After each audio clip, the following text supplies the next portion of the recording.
Hello everyone, welcome, and thank you for joining us. My name is Lena, and I am one of the mental health consultants with Louisiana's Provider to Provider Consultation Line, better known as PPCL. Before I introduce you to Dr. Waldman, I'd like to tell you a little bit about PPCL. PPCL is a no-cost consultation and education program that aims to help pediatric and perinatal healthcare providers address their patients' behavioral and mental health needs. PPCL's goal is to build capacity to identify, diagnose, treat, and refer patients with mental health concerns.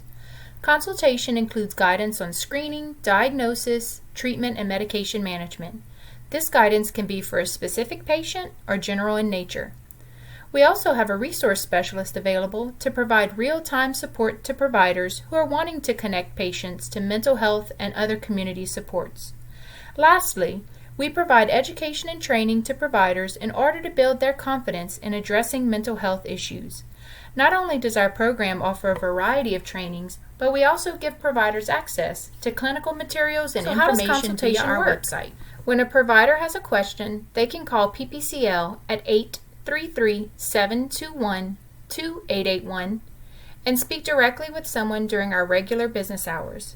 Or they can visit our website at ldh.la.gov/PPCL to submit a consult request. One of our licensed mental health professionals will triage the call and respond to questions within the scope of their practice. If the question requires a psychiatrist, then arrangements will be made to connect the provider to the psychiatrist. The expertise of our mental health consultation team runs deep. Our psychiatry team includes Dr. Juliana Finelli and Dr. Megan Vincent, who specialize in perinatal mental health. It is my pleasure to introduce you to Dr. Daniel Waldman. Dr. Waldman works directly with PPCL as our child and adolescent psychiatrist. Stay tuned at the end of this video for more information about PPCL. Again, thank you for joining us, and I'll pass it to Dr. Waldman. Hi, my name is Daniel Waldman, and I'm a child and adolescent psychiatrist. Today, I'm going to be talking to you about screening for anxiety disorders in children and adolescents.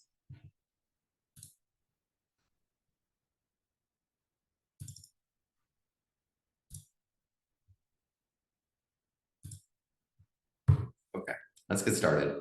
So before we get into the actual screening tools that I like to use in clinic, I just want to talk to you about childhood anxiety disorders in general. Anxiety disorders are commonly come up in kids and then will kind of affect people throughout the lifespan. Overall characteristics of childhood anxiety disorders. So at its core, anxiety has this idea of avoidance of a perceived threat.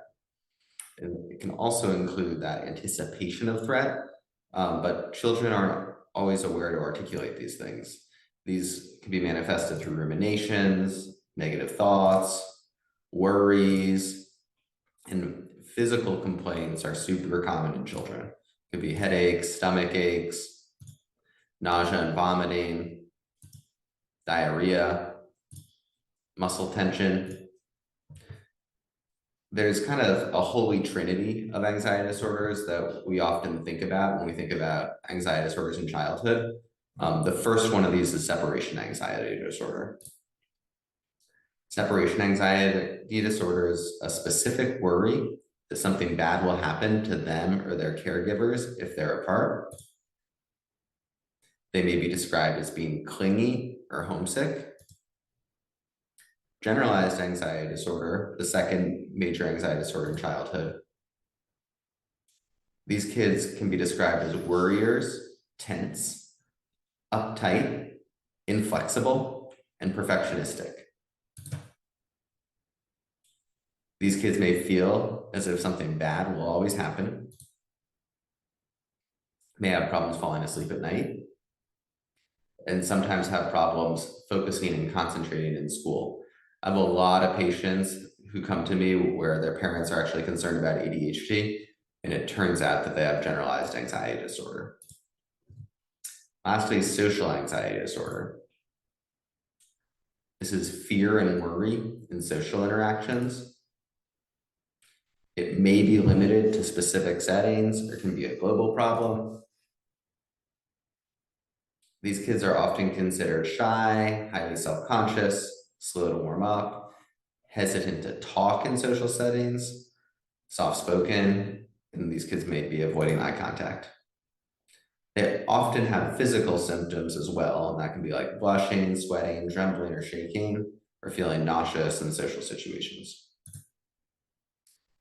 Other anxieties that do come up include panic disorder, although true panic disorder usually, not always, but usually emerges at the earliest in adolescence or early adulthood. That being said, it's very common for kids to have somatic symptoms, which will then later on evolve into true panic attacks. Agoraphobia, selective mutism, having a specific phobia, and then of course it's important to screen for and rule out that there's not a substance or medication-induced anxiety or anxiety due to another medical condition.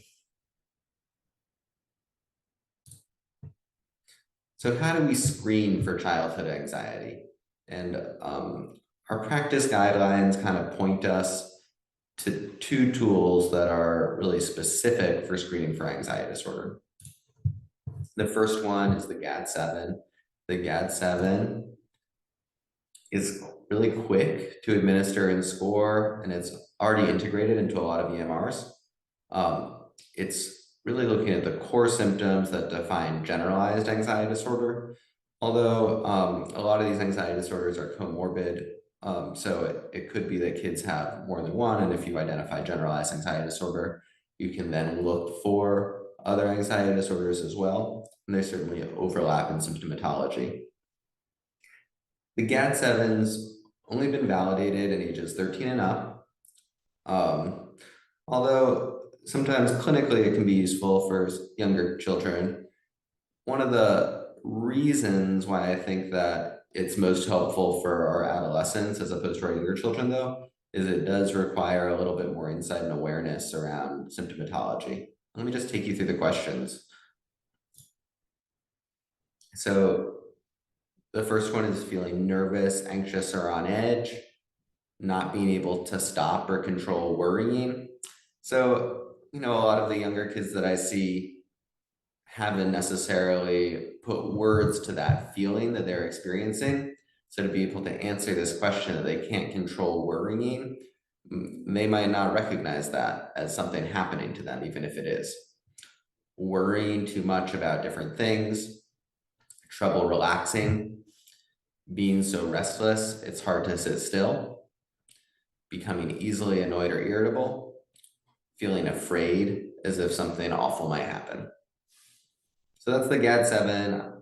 I use it certainly for screening. It can also be helpful to track symptom improvement over time. And I think it's just a really useful tool for generalized anxiety disorder, particularly in adolescence.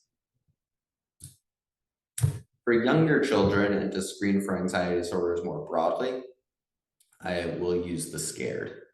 And the SCARED is the Screen for Child Anxiety Related Disorders.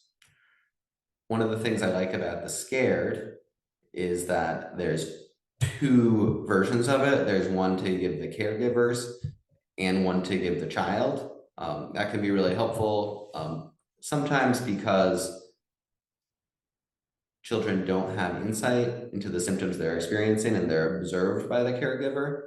But also I think it's helpful to educate the parents about anxiety. It's fairly common, if I give it to both parents and kids, that the kid score is going to be significantly higher than the caregiver score.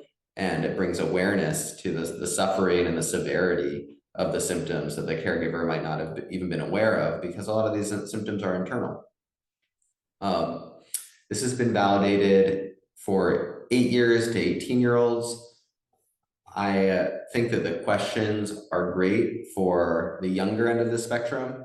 And developmentally, I may use other strategies to explore anxiety symptoms in my older adolescents, depending on the presenting situation. There's 41 questions, so this takes a little more time, and it's often not readily available in computer systems. So While you can set it up to do online, I usually just do it using pencil and paper. At the end of it, you'll get an overall anxiety score, as well as scores for generalized anxiety disorder, social anxiety disorder, separation anxiety disorder. That's our holy trinity.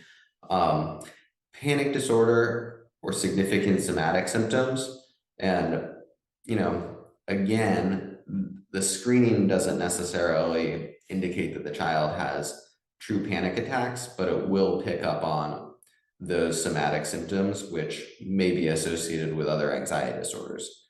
And lastly, it includes information and symptoms around school avoidance, really useful to collect symptoms about. It can be related to anxiety, and it's often related to anxiety, but there's often other issues that are underlying school avoidance that are important to look into as well.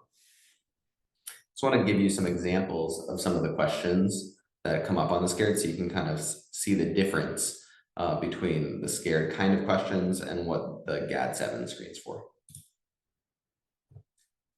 When I feel frightened, it's hard for me to breathe. I get headaches when I'm at school. I don't like to be with people I don't know well. I get scared if I sleep away from home. I worry about other people liking me.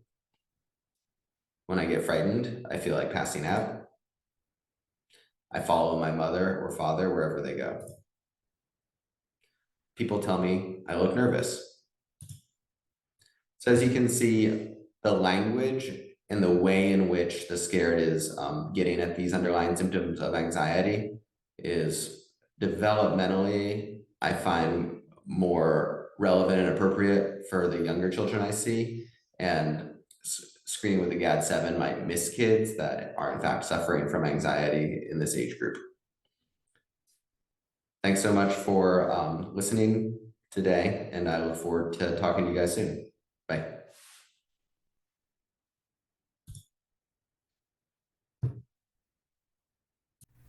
Want to know more about PPCL? Call us at 833-721-2881 or visit our website at ldh.la.gov/PPCL. You can also scan the QR code to register for our program. Registration takes about 1 to 2 minutes to complete. Thanks again for joining us, and we hope you have a great day.